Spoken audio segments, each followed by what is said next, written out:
the slice of Twitter that annoys me the most right now is the Slice Bridget of Phetasy slice of Twitter. The whole yeah. like very vocal, I'm in the center, both sides are crazy people.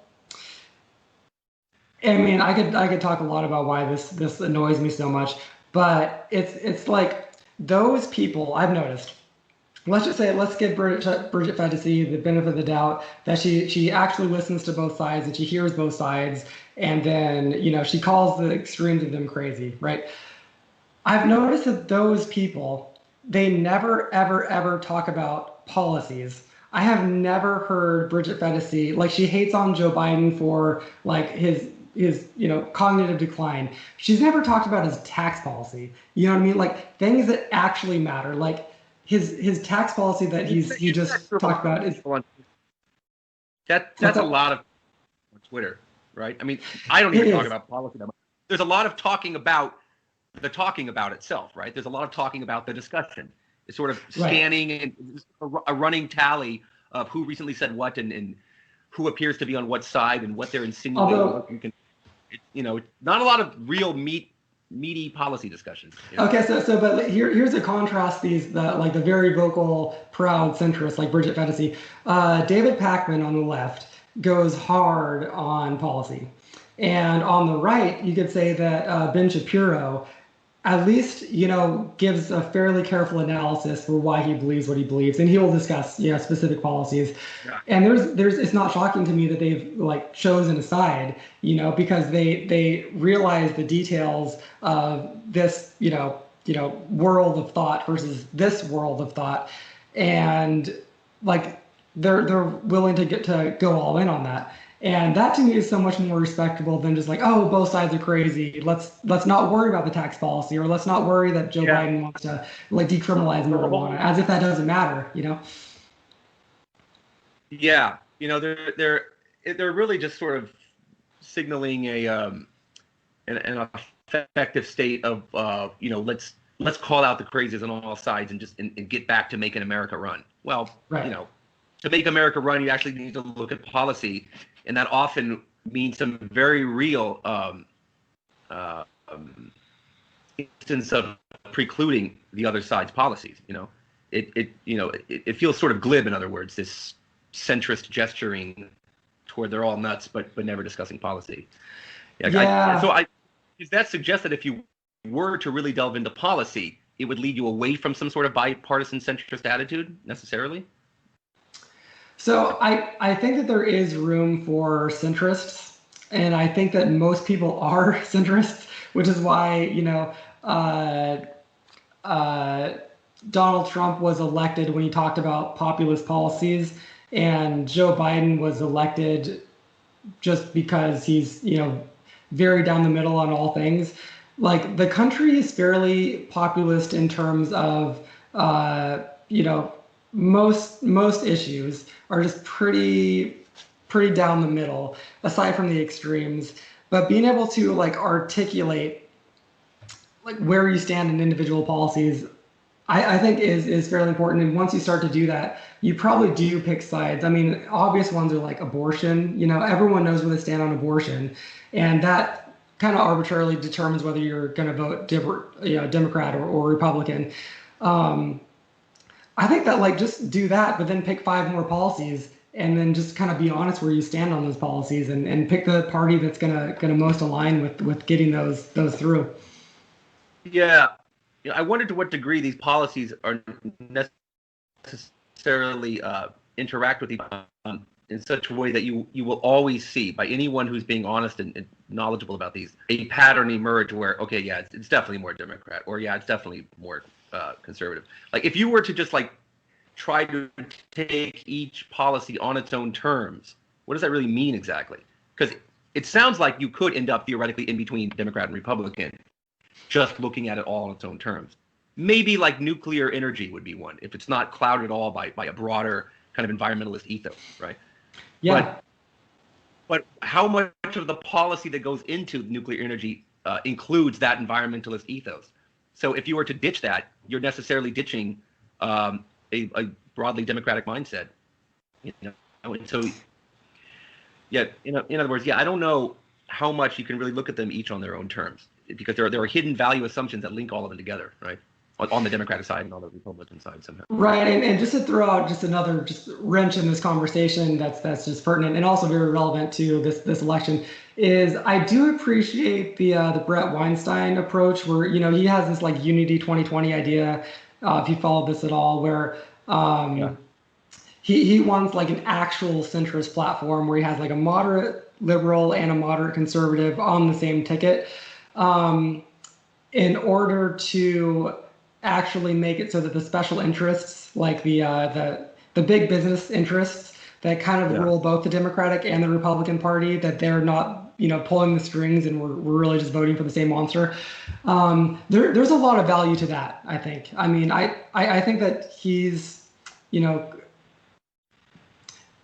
making a lot of noise about a thing that's not going to happen.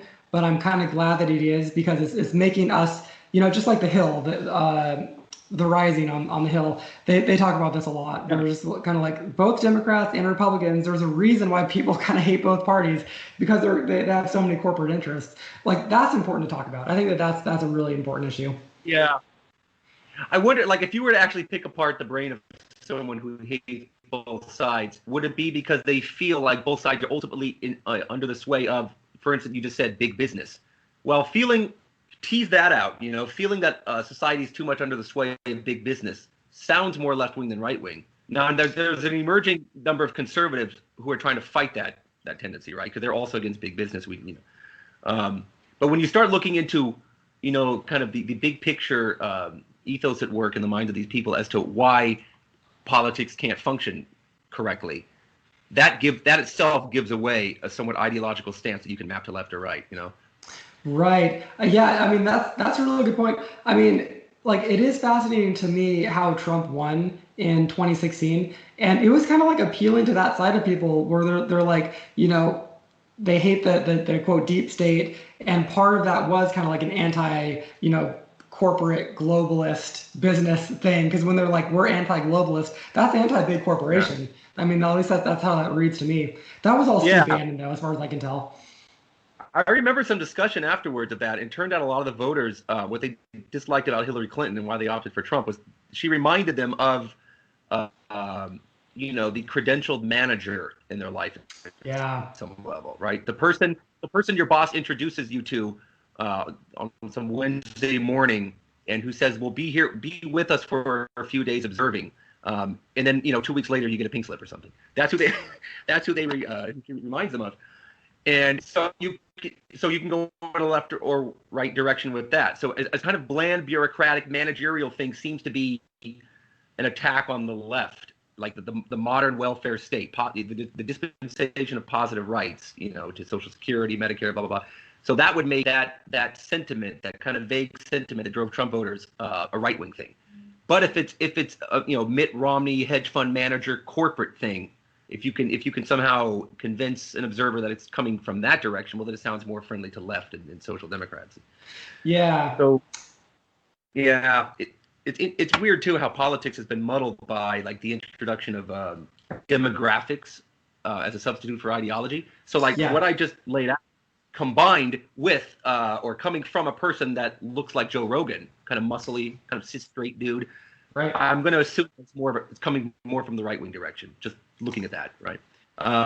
But if I hear it coming from, a trans woman of color, I'm going to assume it's based on some sort of like new left anti technological surveillance state capitalism thing, maybe, and so then it's more left wing, right?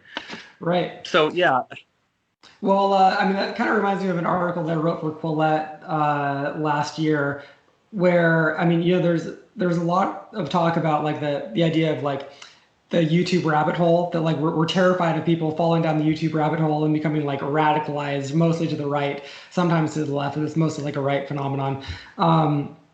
And I wrote this article kind of slightly debunking that as a thing we need to worry about in society, because I introduced the concept of churn, where it's kind of like this business concept where you gain customers and then you lose customers, and your churn rate is how many you keep overall. And the YouTube rabbit hole thing, it's a pretty it's like it's not very sticky. Like people fall down the YouTube rabbit hole and then they might fall back out of it. And yet like the forces that work in society that are so much more powerful than that are exactly the demographic changes that you're talking about.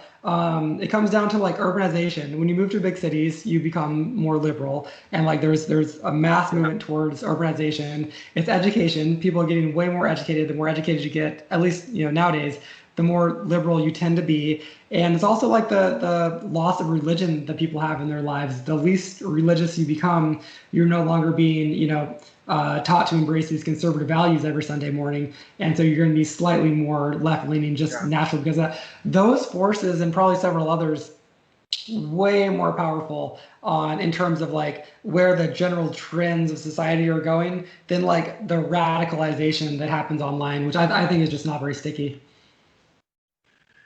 Yeah, it's interesting the degree to which the falling away of religious commitment, religious lifestyle that happens when you move to a city, when you go to college, that's no longer good enough to make you sort of a liberal in good standing.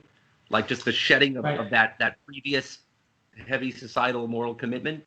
There's a new one being built in its place, and so the kind of vaguely, no, not even vaguely, definitely secular, broadly liberal, do what you want, different strokes for different folks. That's becoming a kind of default conservative, with younger new progressives coming up with strong moral commitments of their own too, like usually along race or gender lines of some kind, fighting various phobias. So that's how someone like Joe Rogan is becoming conservative.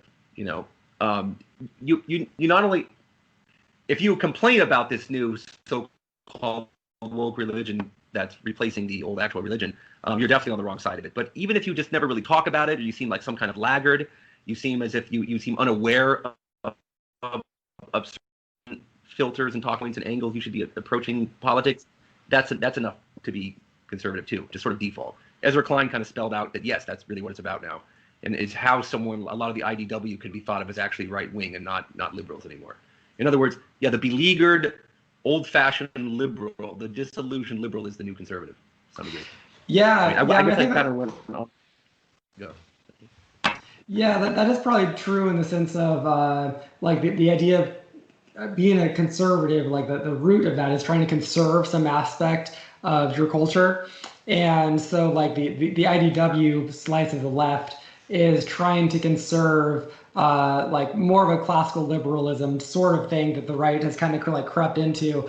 I do think that there's like the IDW, most of them speaking broadly, they still are liberal. Like Jonathan Haidt talks about like the personality characteristics, these sorts of things that like make you more of a liberally minded person versus more of a conservative minded person. And it's like openness to experience.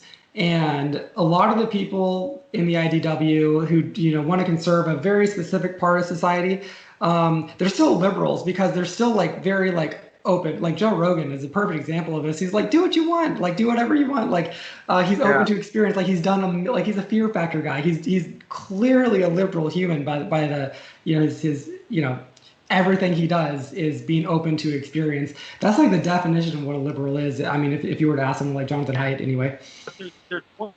There's one experience he cannot be open to, and that's the trans, right? He necessarily can't.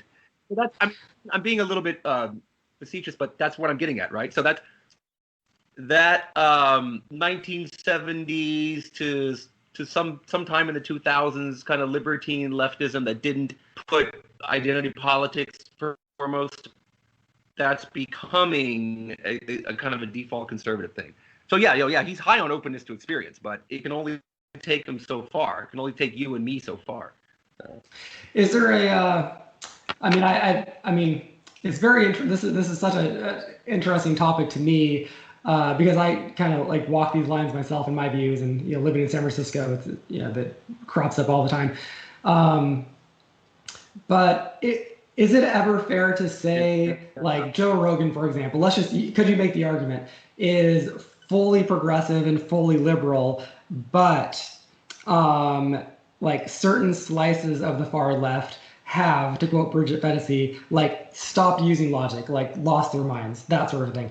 Is that a fair argument? Would you say, like, because that's what he would probably argue is like, no, I am super progressive, but this small sliver of like very like yuppie white people, like honestly with high education, they have lost track of logic. Is that a fair take? Do you think? Yeah, I don't know how. I mean, so there's that, what, 1 + 1 doesn't equal 2 thing. I don't know. Exactly. Yeah. I'm sure most of them most of them would still balk at like being accused of lacking logic. I mean, I Right. guess a tiny number of them would say they really would live up to some sort of caricature of a hyper blue humanities academic or something. Like, no, screw your logic. I mean, yeah, there's some. The ones I've known like that are more they're actually less academic. They are very urban and blue, but they're like scenesters in music or kind of art school dropouts. Okay. Like they wear their leftism on their sleeve, but it's not like they spend much time thinking about it. They're just having fun with their friends and going to clubs and doing drugs and stuff. It's just sort of, so they're not particularly academic, but they're very deeply blue. That's for sure. Right. Yeah, I mean that definitely is part of the Jonathan Haidt thing that our opinions on a lot of social issues is just to get that social approval. But I want to go back to one point about illogic. This idea is a little bit in my wheelhouse of what I think about because I've studied a lot into pataphysics. I wrote a book called Apocryphal Pataphysics, and it's kind of like about this philosophical world. Do you know what pataphysics is, or What's the book called? Apocryphal Pataphysics? Oh, So cool. I'll give a very quick background, and I'll quickly bring it back around to this conversation. But so pataphysics was like a fake science, like a literary science. It's called the science of imaginary solutions, created by this guy named Alfred Jarry, who was a playwright in France in the 1800s, and he created the theater of the absurd. And pataphysics is like it's an example of it is like there's this idea, what a metaphor is. It's taking it another step further. So like there's physics and then metaphysics and then there's pataphysics. So it's just like it's taking the leap past reality into fantasy, fun, literary land, and it's great. It's a lot of fun, and it led to the Dada movement and other like art movements in the 20th century. And every single prominent postmodernist quoted Alfred Jarry and made some lip service to pataphysics. And you can tie some pretty direct links between pataphysics as a literary genre to postmodernism in the modern day. How the Sokal Squared thing, and Helen Pluckrose and James Lindsay. How they did like the fake postmodernist papers. Those papers it's pure pataphysics. Like it's a literary, like having fun with language game, and the fact that that's indistinguishable from like a literary trope that is literally just for fun, it's indistinguishable from that now, means that part of that like postmodernist movement has actually lost touch with reality, and it's a literary trope. It's completely purely literary trope, and to the extent that those things might inform a lot of the far left's views on like gender or race or a lot of these things, I'm not saying that those are. I'm not going to make that leap necessarily and say that that's all like pataphysics, but it's pretty damn close, and you can draw some connections. Yeah. I can't speak to a lot of that. I wish I knew more about that. Rachel Haywire knows a lot about that stuff, Dadaism, and she can. Yeah. What is the? I mean, people would point out a lot of those people who would engage in those kinds of arguments do believe that climate change is real. And how do they feel certain that that's real? Is it even real in the sense that they believe it's scientifically real? They believe it's real in some other sense. I feel like that question now should be it. Yeah, I mean, like, I do think that there's a difference between like the hard sciences and soft sciences in like for a question like this, and so like the hard sciences, it's very hard to cram much postmodernist thought into that. And as far as I know, like climate science it's closer to physics than it is to sociology. It's probably not pure physics, but I know I look at charts and graphs and shit. So I think that you can pretty confidently say like climate change is real based upon like hard data that's really hard to like make up. But like anything in the social sciences, you can kind of like just play with words at some level to make up your theories and Yeah. everything. So you think the progressives who dabble in the penis as a social construct type stuff, Right. you think they are somewhat compartmentalizing that as distinct from climate change? So climate change is real science, penis is a social construct. So somehow like the natural sciences as they apply to people is sort of walled off from this world of real science that even they would admit is true because they need it for climate change, if anything. Yeah, I mean, I think so. I mean, just like I have my undergrad is in psychology, and I just read last year, like the Atlantic had an article about how it's like 80 or 90% of classic psychology studies are non-reproducible. Like all the shit that I learned in my psychology classes, they're all studies that can't be reproduced, which means that Yeah, like, that replication has been around for at least half a decade now. It's been well known. right. Uh, and what has come of it? I guess a generalized distrust of science. I don't really see that in the mainstream, actually.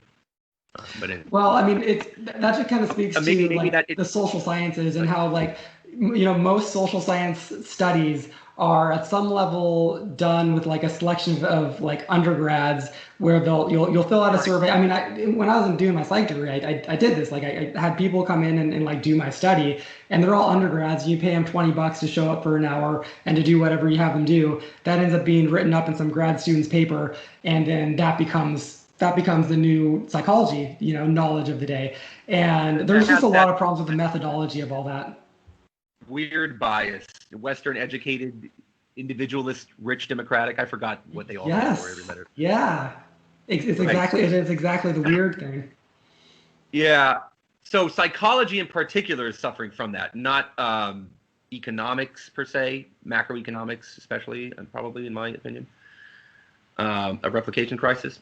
It's mostly restricted to psychology, or it's just a social science problem in general. Is that the idea? Yeah, I actually don't know how far that extends, but I think that you're right. I mean, like economics, like is from what I understand, it's like it's one of those fields where you get high enough up and everyone disagrees with each other. Yeah. And I don't know if that's good or bad, but No, it's kind of comforting. You get high enough up in psychology, and everyone agrees with each other, but a lot of their agreements are kind of like fabricated at some level. I feel like I'm generalizing here, but that worries me a little bit about the field of psychology and sociology and anthropology for that matter. Microeconomics, I feel, is on somewhat firmer ground, closer to controlled experiments with microeconomics, more so than macro. I think that holds up better, but I don't have a graduate degree. I never got quite that far, so it's sort of outside my wheelhouse. Or Anyway, I've got to interview someone else, and if well, double booked isn't the right word. Back to back booked. So yeah, man.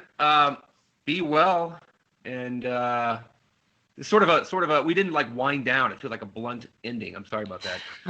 But, Hey, well, it was a lot of fun. I mean, I'm down to do it again anytime, and maybe I'll have you on yeah. my kind of startup podcast I'm doing for fun sometimes. So that'd be good. Cool.